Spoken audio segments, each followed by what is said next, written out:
हुस्न सलूक का हुक्म। एक आयत में अल्लाह इरशाद फरमाते हैं, हमने वसीयत की कि इंसान को अपने वालिदैन के साथ अच्छा सलूक करें। उसकी वालिदा ने बहुत मशक्क़त के साथ उसको उठाया, यानी हमल के दौरान, और उनको जब बच्चे की पैदाइश का वक्त हुआ तो उस वक्त में माँ की बहुत मशक्क़त के साथ उसने जन्म दिया। और ये हमल और दूध पिलाना, छुड़ाना, ये सब 30 महीने यानी 2.5 साल की मुद्दत बनी। तो यूँ समझें, जब से कोई माँ हामिला बनती है उस वक्त से लेकर 2.5 साल तक उसको बच्चे की बहुत ज़्यादा खबरगिरी करनी पड़ती है। हमल के दौरान तो उसको 9 महीना वैसे ही बीमारियों की तरफ गुजरने पड़ते हैं। कभी खाना अच्छा नहीं लग रहा, कभी उल्टियाँ आती हैं, मतली आती है, कमज़ोरी हो जाती है, ब्लड प्रेशर ऊपर नीचे हो जाता है। ये हमल की तकलीफ़ माँ किस तरह उठाती है ये माँ ही जानती है।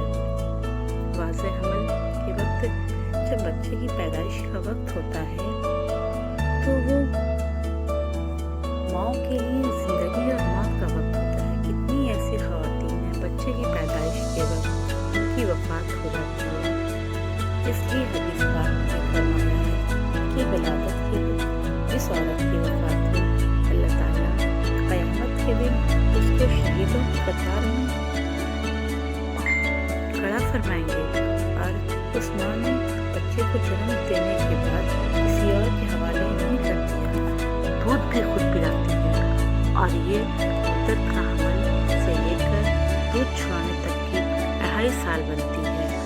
अब इसके दौरान माँ 24 घंटे की नौकरानी बच्चों को साथ बंधी रहती है। बच्चे ना किसी फंक्शन में आ जा सकती है और ना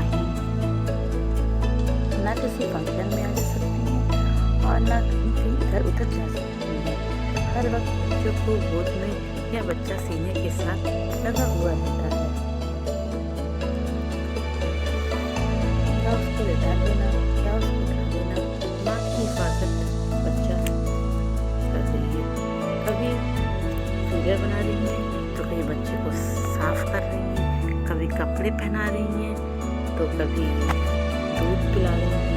उन्हें अपने खाने का भी होश नहीं रहता है, ना बेचारी को पीने का होश रहता है, ना उसको सोने की फुर्सत रहती है।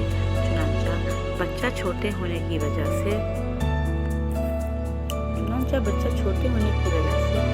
दिन और रात को नहीं जानता, इसलिए उसे पता नहीं होता है कब दिन है और कब रात है, कब उसे जागना है और कब उसे सोना है। वो बच्चा तो दुनिया में आया तो अभी तो उसको ये अक्ल नहीं है, लिहाजा कई मरतबा देखा